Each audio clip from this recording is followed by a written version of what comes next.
Hello friends, welcome back to my YouTube channel Naren Classes. Today we will discuss with the topic of ABG analysis.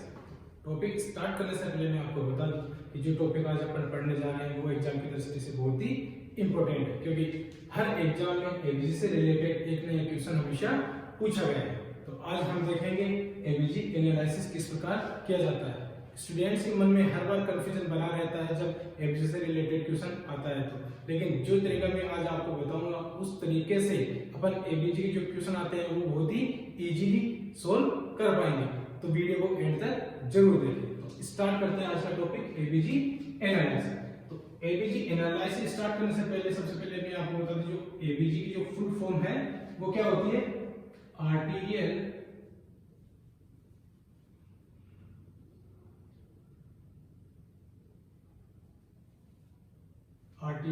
Blood gas analysis. जो ABG है उसकी जो full form है वो क्या है, arterial blood gas.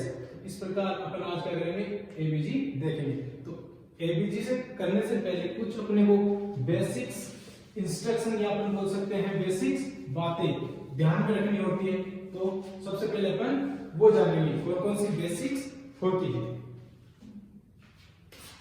अपन बोल सकते हैं बेसिक इंस्ट्रक्शन।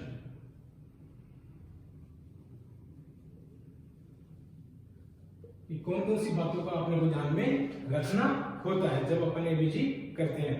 तो सबसे पहली चीज होती है क्या, सैंपलिंग। कि नॉर्मली जो अपन सैंपल लेते हैं वो कहां से लेते हैं, वेन से लेते हैं, लेकिन जो एबीजी है उसमें जो सैंपल लिया जाता है वो कहां से लिया जाता है, आर्टरी से। आरी बात समझ में कि जो नॉर्मल अपन वेन से लेते हैं सैंपल, लेकिन एबीजी के अंदर सैंपल कहां से लिया जा रहा है, आर्टरी से। सेकंड अपन बात करते हैं फैक्टर अफेक्टिंग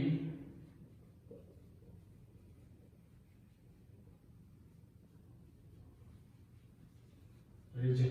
कि ऐसे कौन कौन से फैक्टर हैं जिसकी वजह से क्या हो सकता है कि अपना जो रिजल्ट है वो एबनॉर्मल आ सकता है। तो इसमें दो फैक्टर हैं, एक तो क्या है O2 सेटिंग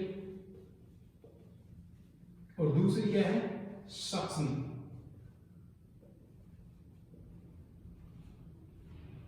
फर्स्ट तो क्या है O2 सेटिंग, दूसरी क्या है सक्शनिंग। अगर लास्ट 20 मिनट में,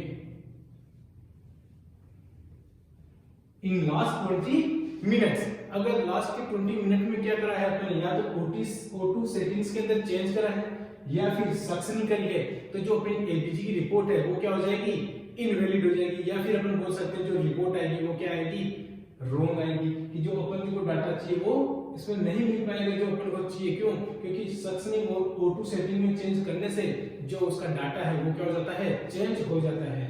तो इस वजह से अपने को जब भी एबीजी करते हैं ये चीज भी ध्यान में रखनी होती है। अब बात करते हैं थर्ड, कॉमन साइट।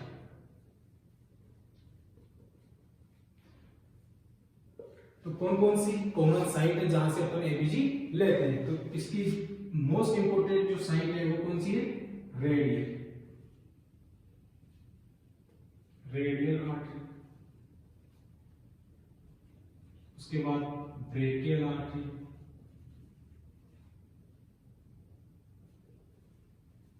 और लास्ट फीमोरल आर्टरी।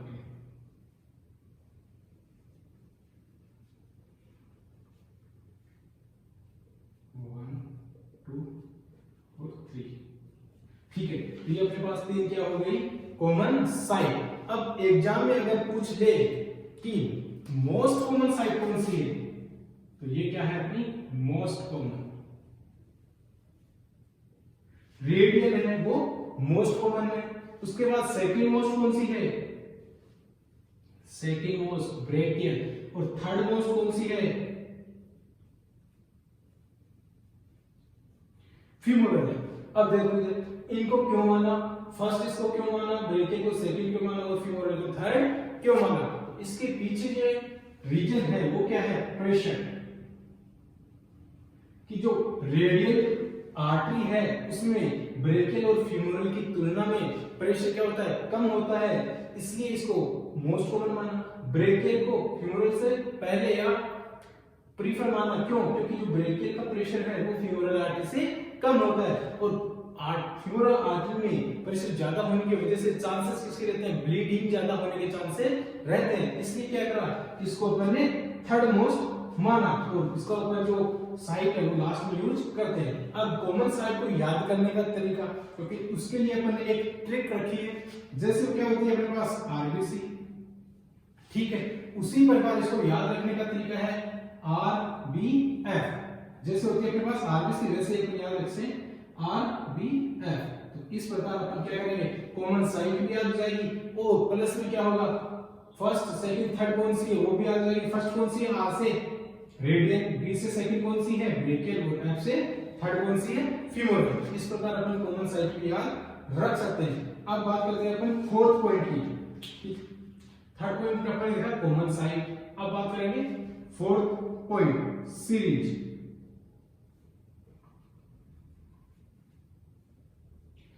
कि जो एबीजी के अंदर जो सिरिंज यूज करी जाती है वो कुछ स्पेशल होती है। सिरिंज स्पेशल नहीं होती, लेकिन जो सिरिंज होती है वो क्या होती है? हिपेरिनाइज।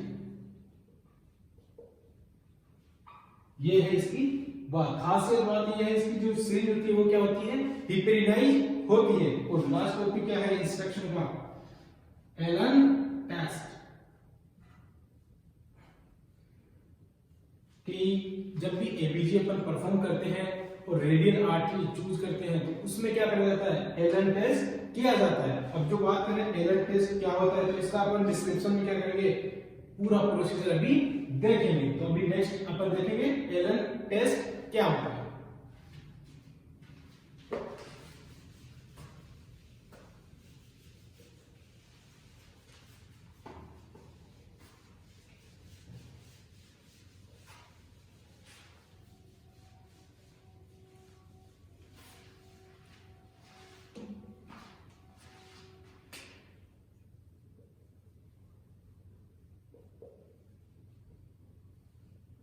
देखो इधर जो एलन टेस्ट होता है सबसे पहले तो कब करते हैं? Before take the sample. जब भी अपन सैंपल लेते हैं उससे पहले कहां से लेते हैं? From radial artery. जो रेडियल आर्टरी होती है वहां से सैंपल लेने से पहले अपन क्या चेक करते हैं? एलन टेस्ट परफॉर्म करते हैं। अब जो एलन टेस्ट है वो किस लिए परफॉर्म करते हैं? ये तो ठीक है, कर लिया अपन ने, बिफोर करते हैं, लेकिन किस लिए करते हैं? तो पहला टू चेक बायलैटरल सर्कुलेशन, या फिर अपन बोल सकते हैं क्या, adequacy of ulnar artery। देखो कि जो एलन टेस्ट है वो क्यों करते हैं? बायलैटरल सर्कुलेशन चेक करने के लिए, या फिर इसी को अपन बोल सकते हैं कि adequacy of ulnar artery check करने के लिए। ठीक है, बायलैटरल सर्कुलेशन चेक कर सकते हैं, साथ ही साथ अपन इसका क्या होगा? एडिक्यूसी ऑफ अल्नार आर्टरी भी चेक कर सकते हैं। इसलिए क्या करा जाता है? एलन टेस्ट करा जाता है बिफोर एबीजी एनालिसिस करने से पहले या सैंपल लेने से पहले। अब जो प्रोसीजर है वो अपन देख लेते हैं एलन टेस्ट का।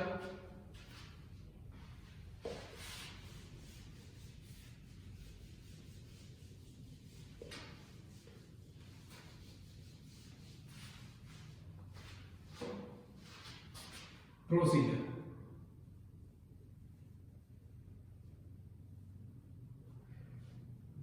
तो सबसे पहले तो क्या करते हैं अपन? Radial and ulnar artery pressurized. कि जो रेडियल और अल्नार आर्टरी है उन दोनों पे क्या करा जाता है? प्रेशर अप्लाई करा जाता है। ये अपनी कौन सी है? रेडियल आर्टरी, ये कौन सी है? Ulnar artery. इन दोनों पे क्या प्रेशर लगाया जाता है? दोनों के ऊपर। उसके बाद जो सेकंड पॉइंट है अपना, दोनों पे क्या अपने प्रेशर अप्लाई कर दिया, उसके बाद ask the patient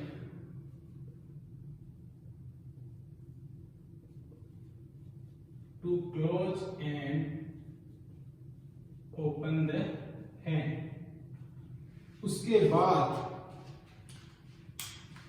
पेशेंट को बोला जाता है क्या करने के लिए, दोनों को ओपन किया गया पेशेंट, उसके बाद पेशेंट को बोला जाता है close and open the hand for some time. तो कुछ टाइम के लिए क्या किया जाता है, पेशेंट को बोला जाता है कि यह क्या करे, close and open the hand. उसके बाद नेक्स्ट स्टेप कौन सी है, second step, third step. Third step में अपन क्या देखेंगे कि जो रेडियल और अल्नार आर्टरी में प्रेशर लगाया था उसमें से जो अल्नार आर्टरी है वहां से क्या करेंगे, रिलीज करेंगे pressure, release the pressure from ulnar artery. उसके बाद देखो इधर अपन ने इधर क्या करा, प्रेशर लगाया दोनों पे, उसके बाद हाथ को ओपन और क्लोज करा, उसके बाद जो अल्नार आर्टरी है ये वाली इसका क्या करा, प्रेशर रिलीज कर दिया, और जो रेडियल आर्टरी है उसका प्रेशर मेंटेन रखा, और क्या कर दिया अपन ने, रिलीज किसका करा, अल्नार आर्टरी का। अब अल्नार आर्टरी का प्रेशर रिलीज करने के बाद अपन क्या करेंगे, चेक करेंगे क्या, रिलीज करने के बाद जो हेड को ओपन और क्लोज करने के बाद 10 to 20 सेकेंड अपन जो पिंकनेस है वो क्या करेंगे, चेक करेंगे। अगर पिंकनेस आ जाए, दो कंडीशन मिलेगी, या तो क्या होगा, पिंकनेस आ जाएगी, if pinkness appear in 6 to 7 seconds, या तो क्या होगी, पिंकनेस आ जाएगी, और या क्या होगा, pinkness not appear in 6 to 7 second. देखो दो कंडीशन, जो पिंकनेस है वो अपीयर हो गई 6 to 7 सेकेंड्स के अंदर, तो उस कंडीशन में तो क्या करेंगे अपन, टेक द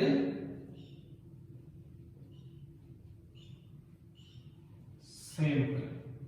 उस कंडीशन में तो अपन क्या करेंगे, सैंपल ले लेंगे, और अगर पिंकनेस अपीयर नहीं होती तो उस कंडीशन में क्या करेंगे अपन, डोंट टेक द सैंपल और गो फॉर अदर सब्जेक्ट। उसके लिए फिर अपने को रेडियल आर्टरी से अपन सैंपलिंग नहीं करेंगे, दूसरी के लिए क्या करेंगे, जाएंगे। साथ ही अपन करेंगे इधर पिंकनेस अपीयर होगी 6 to 7 सेकंड्स के अंदर, तो सैंपल ले लेंगे। अब जो अपीयर हो गई पिंकनेस, तो इस कंडीशन को क्या बोलेंगे, पॉजिटिव। जो एलर टेस्ट है वो क्या है, पॉजिटिव, और इधर देखो पिंकनेस क्या हो रही है, नॉट अपीयर, तो इस कंडीशन को क्या बोलेंगे, नेगेटिव। कि जो एलर टेस्ट है वो क्या है, नेगेटिव है। अब अपन ने सैंपल ले लिया, सैंपल लेने के बाद दो कंडीशन आएगी अपने पास, एक तो सैंपल ले लिया, तो जो सैंपल साइट है लेने के बाद वहां पे क्या लगाते हैं, प्रेशर। कितना लगाते हैं, कितने टाइम के लिए लगाते हैं, 5 मिनट। और अगर पेशेंट एंटी कोगुलेंट थेरेपी के ऊपर है तो कितना लगाएंगे, 10 minute. If patient take anticoagulant, और जो सेकंड बात है कि जो अपन सैंपल लिया उसको आइस पैक के साथ में कहा भेजते हैं, with ice pack send laboratory में सेंड करेंगे विथ आइस पैक। इस प्रकार ये अपना क्या था, प्रोसीजर एलन टेस्ट का। देखो एक बार फिर से रिवाइज कर देता हूं। सबसे पहले अपन रेडियल और अल्नार आर्टरी है उस पे क्या लगाएंगे, प्रेशर अप्लाई करेंगे। उसके बाद ask the patient for close and open the hand, और हाथ को क्या करेंगे, क्लोज और ओपन करने के लिए बोलेंगे पेशेंट को। साथ ही साथ रिलीज द प्रेशर। अब pressure from the ulnar artery, जो अल्नार आर्टरी है उसको क्या करेंगे, प्रेशर रिलीज करेंगे। और रिलीज करने के बाद अपन देखेंगे क्या पिंकनेस अपीयर हुई या फिर पिंकनेस अपीयर नहीं हुई। अगर पिंकनेस अपीयर हो गई तो पॉजिटिव, अपीयर नहीं हुई तो नेगेटिव।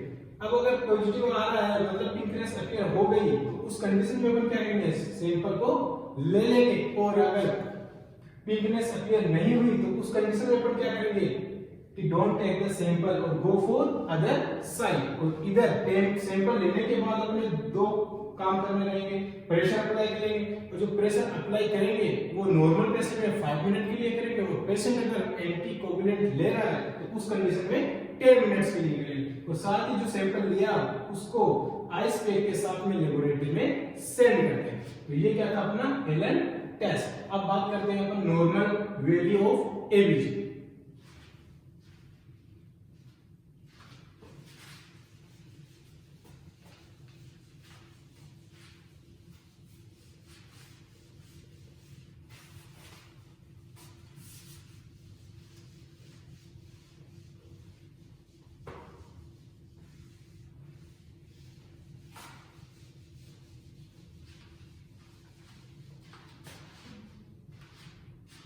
देखो ये नॉर्मल वैल्यू,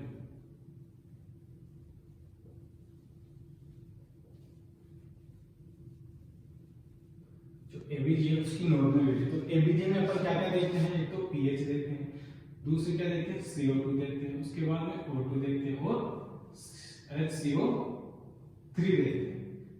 ठीक है, ये अपने पास 4 कंपोनेंट है। तो जो पीएच होती है नॉर्मल वो कितनी होती है 7.352 7.45। उसके बाद CO2 35245। उसके बाद O2 8200 mm of Hg। इसके बाद HCO3 कितना होता है 22 to 27 milliequivalent per litre. ठीक है, तो ये अपने पास 4 कंपोनेंट हो गए। पीएच कितनी होती है 7.35 to 7.45। CO2 अपने पास पीएच 7.35 to 7.45, CO2 35 to 45 और O2 80 to 100 और HCO3 22 to 27 मिलीग्राम पर लीटर। अब नॉर्मल वैल्यू अपने को अगर पता है तो अब अपन क्या करेंगे, एबनॉर्मल का पता कर सकते हैं। तो अब अपन बात करते हैं एबीजी इंटरप्रिटेशन की, कि अपन एबीजी का इंटरप्रिटेशन कैसे करेंगे। स्टेप्स ऑफ इंटरप्रिटेशन, तो इसमें जो स्टेप है वो 3 है। कौन कौन से हैं? सबसे पहला आइडेंटिफाई है,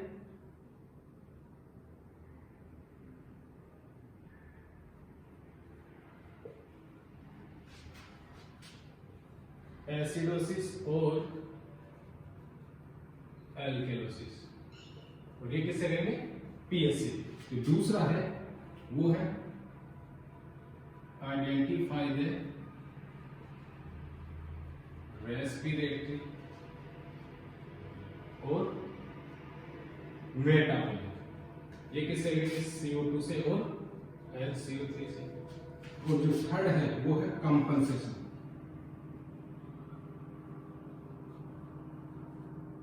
देखो इधर जो स्टेप ऑफ इंटरप्रिटेशन है एबीजी के वो कितने हैं, 3 स्टेप है। सबसे पहले अपन क्या करेंगे, आइडेंटिफाई द एसिडोसिस और एल्केलोसिस, ये पता करेंगे क्या है एसिडोसिस है या एल्केलोसिस है। उसके बाद आइडेंटिफाई द रेस्पिरेटरी और मेटाबॉलिक, उसके बाद अपन देखेंगे कि जो कंडीशन है वो रेस्पिरेटरी है या फिर मेटाबॉलिक है। और थर्ड वन, ये दोनों देखने के बाद अपन देखेंगे कि कंडीशन कंपनसेशन हुआ या नहीं हुआ। कंपनसेशन में अपने 3 स्टेप्स आते हैं।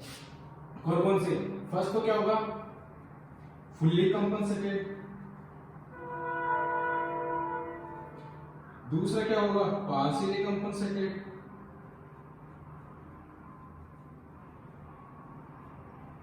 और थर्ड क्या हो सकता है अनकंपनसेटेड। तो जो कंपनसेटेड है वो कंपनसेशन में अपन 3 चीज देखेंगे, कौन कौन सी, फुल्ली, पार्शियली और अनकंपनसेटेड, मतलब 3 टाइप का कंपनसेशन हो सकता है। अब सबसे पहले अपन बात करें जो आइडेंटिफिकेशन करेंगे इसका एसिडोसिस और एल्केलोसिस, किसके द्वारा करेंगे पीएच से। तो देखो जो नॉर्मल पीएच होती है वो कितनी होती है, नॉर्मल पीएच ये होती है अपनी 7.35 टू 7.45, ये अपनी नॉर्मल रेंज है। अब देखो इधर, अगर pH 7.35 से कम हो जाए उस कंडीशन को क्या बोलेंगे? इफ pH लेस देन 7.35, उस कंडीशन को अपन क्या बोलेंगे? एसिडोसिस। आ रही बात समझ? और अगर pH 7.45 से ज्यादा हो जाए, इफ pH मोर देन 7.45, उस कंडीशन को क्या बोलेंगे? एल्कलोसिस। देखो इस प्रकार अपन पहला जो स्टेप था वो क्या है? कंप्लीट है कि आइडेंटिफिकेशन ऑफ द एसिडोसिस और एल्कलोसिस। इसका आइडेंटिफिकेशन किससे करेंगे अपन? पीएच से करेंगे। नॉर्मल पीएच अपने 7.35 टू 7.45 होती है। अगर पीएच लेस देन हो जाए 7.35 से तो उस कंडीशन को क्या बोलेंगे? एसिडोसिस। और अगर पीएच मोर देन 7.45 हो जाए, उससे ज्यादा हो जाए तो क्या कहेंगे? एल्कलोसिस। तो अपना जो फर्स्ट स्टेप है वो क्या है? कंप्लीट है। अब अपन बात करते हैं आइडेंटिफिकेशन ऑफ द रेस्पिरेटरी और मेटाबॉलिक सेकंड स्टेप की। तो इसमें देखो इसकी बात अपन कर लेते हैं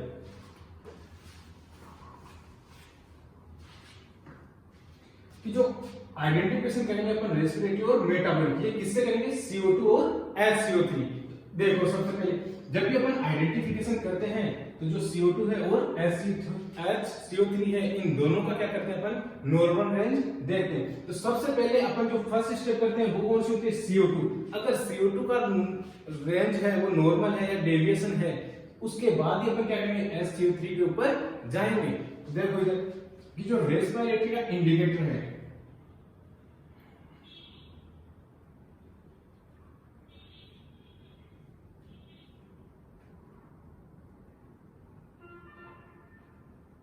रेस्पिरेटरी फंक्शन इंडिकेटर,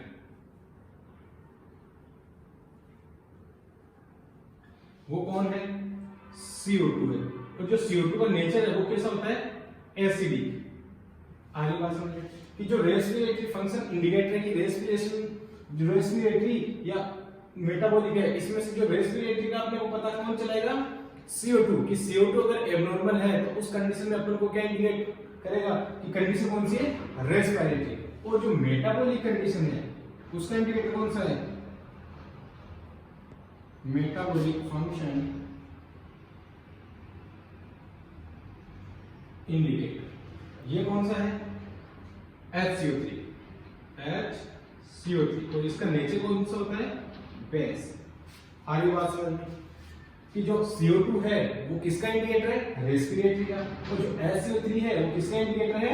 मेटाबॉलिक का। तो इस प्रकार अपन देख सकते हैं CO2 में अगर गड़बड़ है तो वो कंडीशन रेस्पिरेटरी कहलाएगी, और अगर HCO3 में गड़बड़ है वो कंडीशन मेटाबॉलिक कहलाएगी। अब अपन CO2 और HCO3 का जो रिलेशनशिप देखे पीएच से तो वो कुछ इस प्रकार होता है। एक मिनट अपन यहां देख लेते हैं।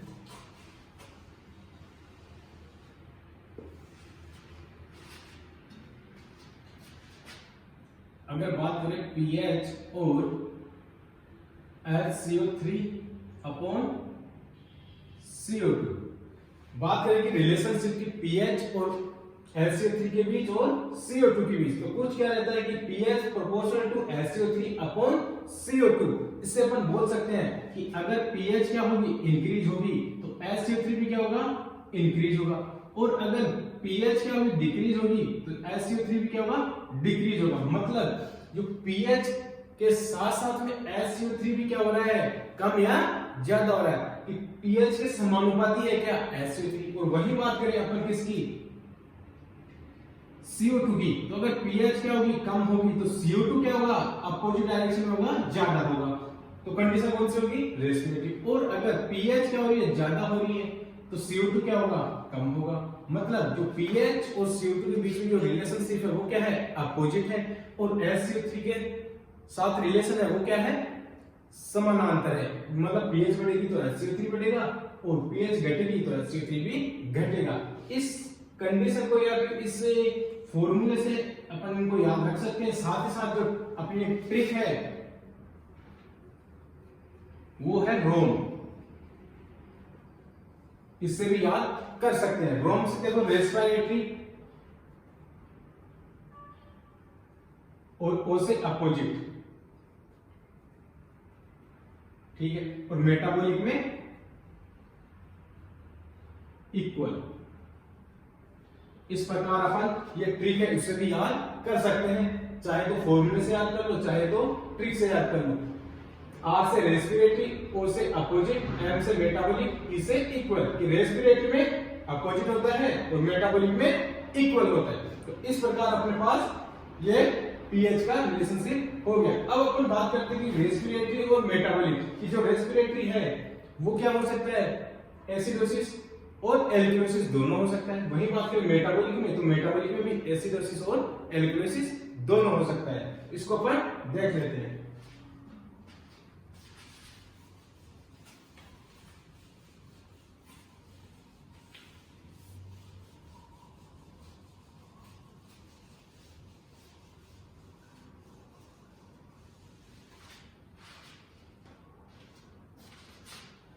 अब देखो अपने पास क्या है, जैसे मान लो पीएच क्या है,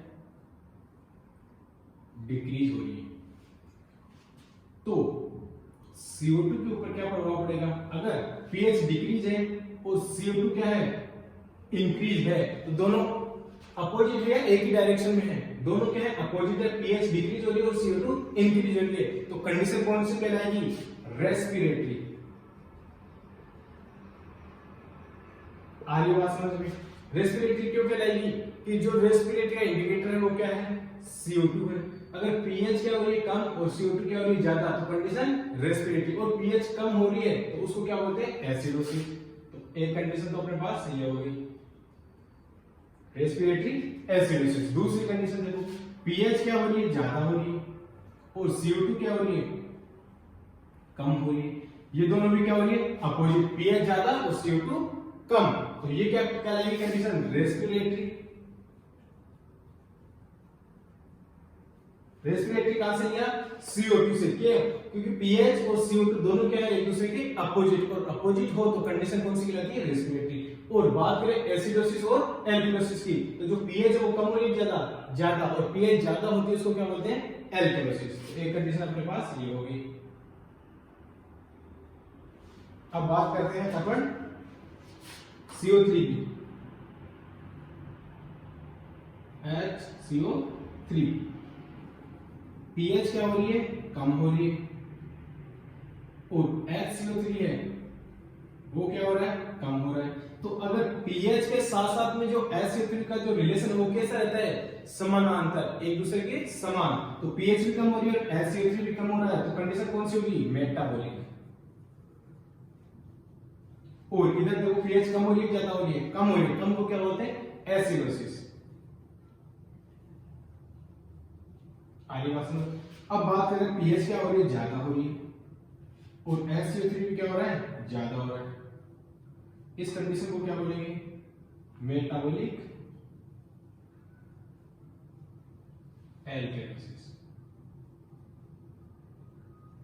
इस प्रकार ये अपने पास चार कंडीशन आती है, respiratory acidosis, respiratory alkalosis, metabolic acidosis और मेटाबॉलिक एल्कलोसिस। तो ये अपने दो स्टेप क्या हो गए, कंप्लीट हो गए। कि अपन पहली स्टेप में क्या देखा था, आइडेंटिफिकेशन किसका करते हैं, एसिडोसिस और एल्कलोसिस का। दूसरी कंडीशन में अपने देखा कि आइडेंटिफिकेशन किसका करते हैं, रेस्पिरेटरी है या फिर मेटाबॉलिक। तीसरी कंडीशन है अपने पास कौन सी है, तीसरी कंडीशन कौन सी देखी थी अपन ने, आइडेंटिफिकेशन ऑफ द कंपनसेशन की, कंपनसेशन किस प्रकार करते हैं वो भी देख लेते हैं। लास्ट स्टेप अपना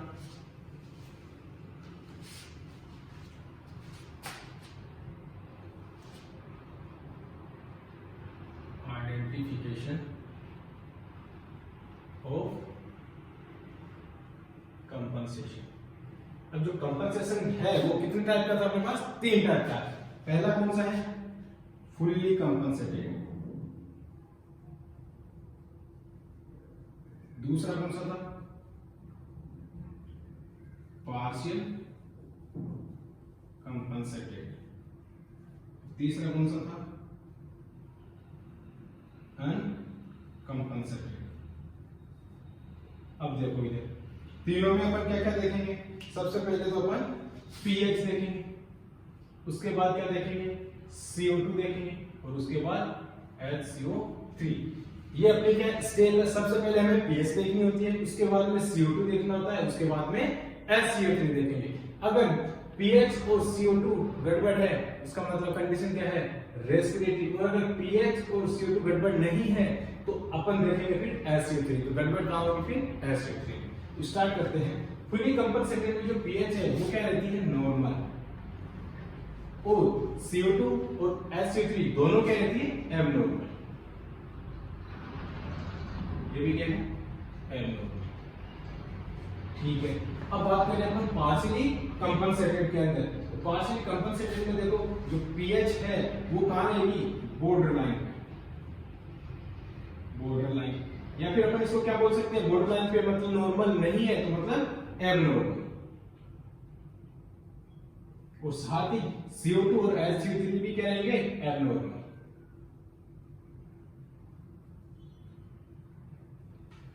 तो इस प्रकार पार्शियल में क्या हुआ? बॉर्डर लाइन पे रहती है पीएच या फिर एबनॉर्मल अपन बोल सकते हैं, और दोनों चीज क्या रहेगी?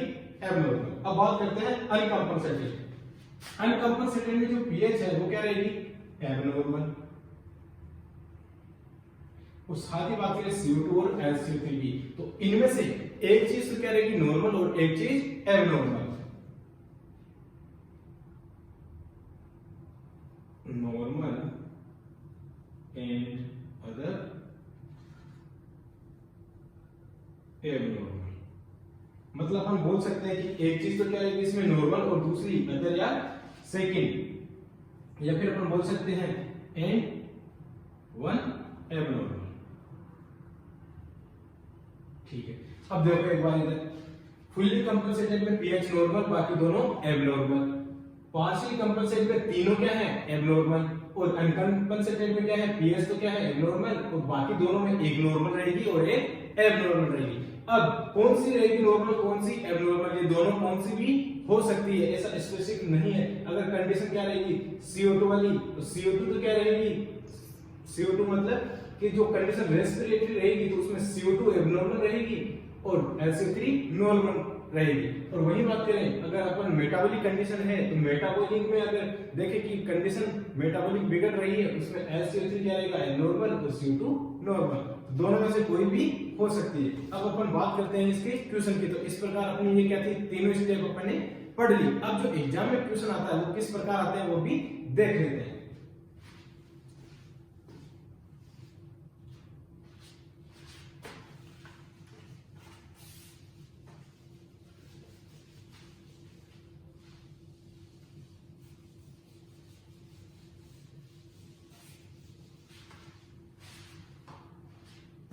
अब जो एग्जाम में क्वेश्चन आते हैं वो दो टाइप से आते हैं, टू टाइप के क्वेश्चन आते हैं। एक तो कौन सा होता है? नॉर्मल, तो एक होता है कौन सा? कंपनसेशन वाला। अब जो नॉर्मल क्वेश्चन होता है उसमें तो अपन फॉलो करते हैं कितनी स्टेप? स्टेप 2। अपन जाते हैं अप टू स्टेप 2। दो ही स्टेप फॉलो करते हैं। कौन कौन सी? आइडेंटिफिकेशन करते हैं किसका? एसिडोसिस और एल्किलोसिस का। और सेकंड जो स्टेप रहती है वो कौन सी होती है? आइडेंटिफिकेशन ऑफ द मेटाबॉलिक और रेस्पिरेटरी। तो दो स्टेप अपन उसमें फॉलो करते हैं। और जो कंपनसेशन है उसमें अपने को तीनों स्टेप फॉलो करनी होती है। तो इसका देखो एग्जांपल अपन देखिए। जैसे अपने पास क्या है? ये पीएच है, ये CO2 है और ये HCO3 है। अब अभी अपन बात कर रहे हैं किसकी? नॉर्मल क्वेश्चन की। अपने को दो स्टेप फॉलो करनी है। पहले अपन पीएच का आइडेंटिफिकेशन करेंगे, उसके बाद CO2 और HCO3 से रेस्पिरेटरी और मेटाबॉलिक का। तो देखो सबसे पहले अपने को CO2 देखनी होती है, उसके बाद HCO3। दोनों में सबसे पहले कौन सा देखेंगे? CO2, उसके बाद HCO3। देखो अगर pH है 7.3 और CO2 है 50 और HCO3 कितनी है? 24। इसमें देखो सबसे पहले आइडेंटिफिकेशन करना है किसका? एसिडोसिस और एल्किलोसिस। तो एसिडोसिस का किससे लेंगे? पीएच से। तो कैसा रहेगा ये? 7.30। नॉर्मल से कम है ज्यादा? नॉर्मल से कम है। नॉर्मल कितनी होती है? 7.3 3.5 टू 7.45 और यहाँ पे कितनी है 7.30, नॉर्मल से कम है, उसको क्या बोलते हैं एसिडोसिस। और फिर आगे चलते हैं, अपन आइडेंटिफिकेशन करेंगे किसका, रेस्पिरेटरी है या फिर मेटाबॉलिक। तो इधर देखो CO2 का लेवल है, पीएच क्या हो रही है, कम हो रही है, और CO2 नॉर्मल कितनी होती है, CO2 35 टू 45, यहाँ पे कितनी है 50, तो ये ज्यादा हो रही है कम हो रही है, ज्यादा हो रही है, ज्यादा मतलब पीएच और CO2 का जो रिलेशन है वो कितना हो रहा है, अपोजिट हो रहा है, अपोजिट हो रहा है, तो कंडीशन कौन सी कहलाएगी, रेस्पिरेटरी। ये कौन सी कहलाएगी, रेस्पिरेटरी एसिडोसिस। आगे बात दूसरा एग्जांपल लेते हैं, पीएच है अपनी 7.50, CO2 है अपनी 30 और 22 है अपना SO3। अब देखो सबसे पहले इसमें पीएच कितनी है, नॉर्मल से ज्यादा, ये क्या होगी, ज्यादा, ज्यादा को क्या बोलते हैं एल्केलोसिस।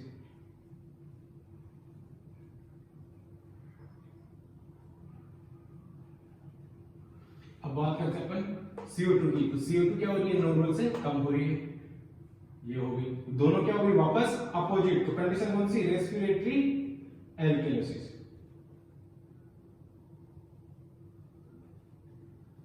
अब नेक्स्ट एग्जांपल लेते हैं अपन 7.32, 38 और ये हो गई 20।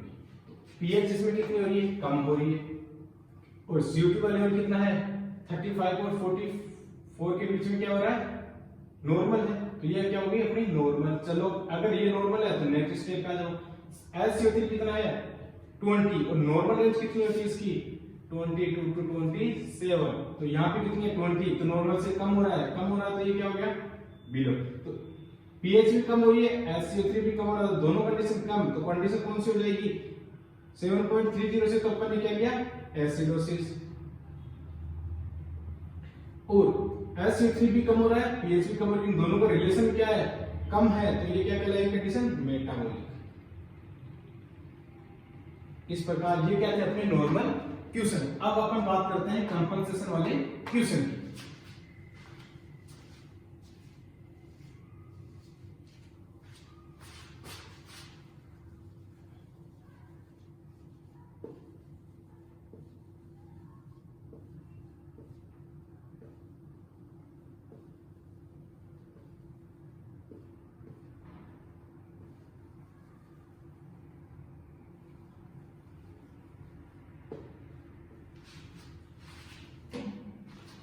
अब देखो जैसे पीएच है अपनी 7.30 और CO2 है अपनी 50 और SO3 कितना है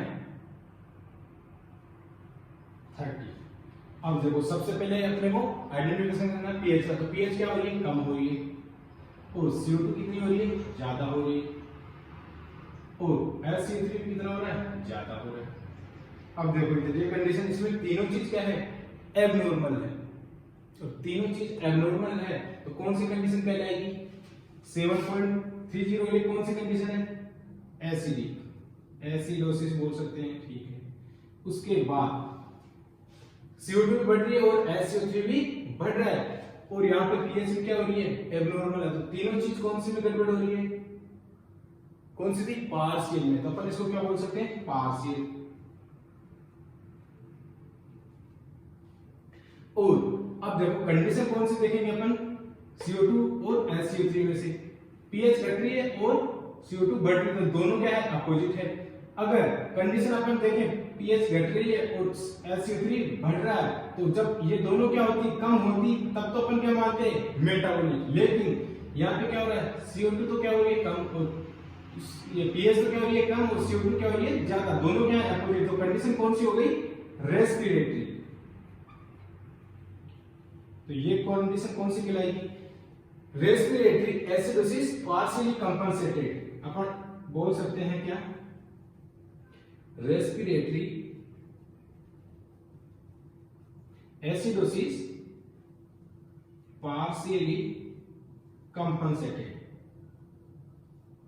पार्शियली क्यों बोला, क्योंकि ये नॉर्मल रेंज में नहीं है इसलिए। अब देखो नेक्स्ट क्वेश्चन, जैसे कि 7.35 और CO2 का लेवल है 52 और SU3 क्या है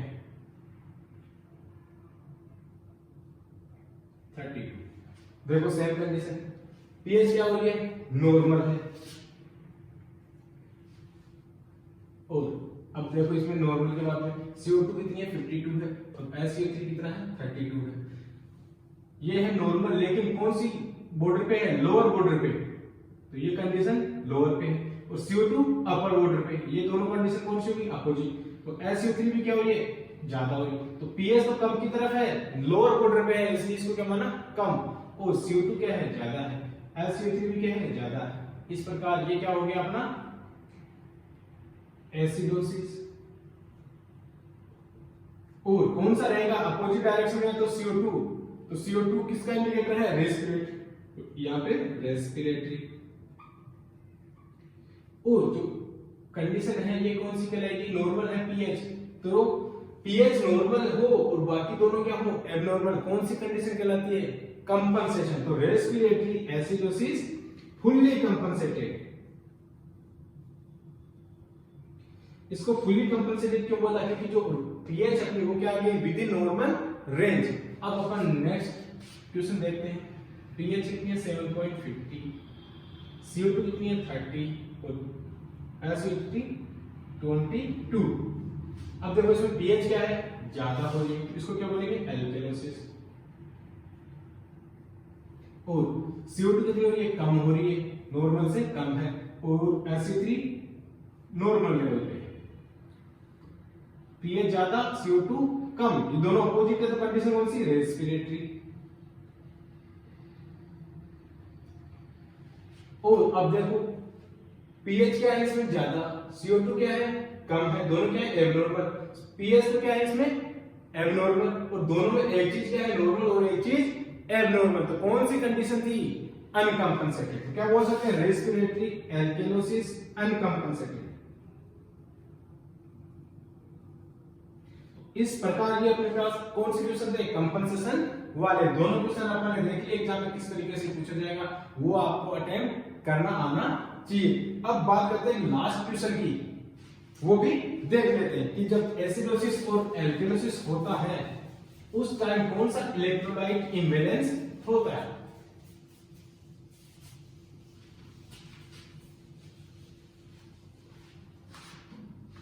तो उसकी बात करें जैसे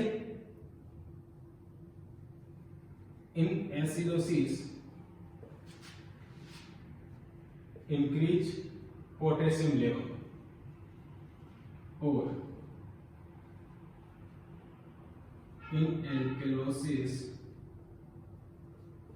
decrease potassium level, जब जब एसिडोसिस होता है पोटेशियम का लेवल बढ़ता है और जब जब एल्केलोसिस होता है पोटेशियम का लेवल कम होता है। तो ये भी क्या है एक इंपॉर्टेंट क्वेश्चन है, एग्जाम में पूछा जा सकता है कि एसिडोसिस में कौन सा इलेक्ट्रोलाइट इम्बैलेंस होता है या कम होता है या ज्यादा होता है। तो ये दो अपने पास क्या थे क्वेश्चन इससे रिलेटेड थे एसिडोसिस और एल्केलोसिस से। तो आई होप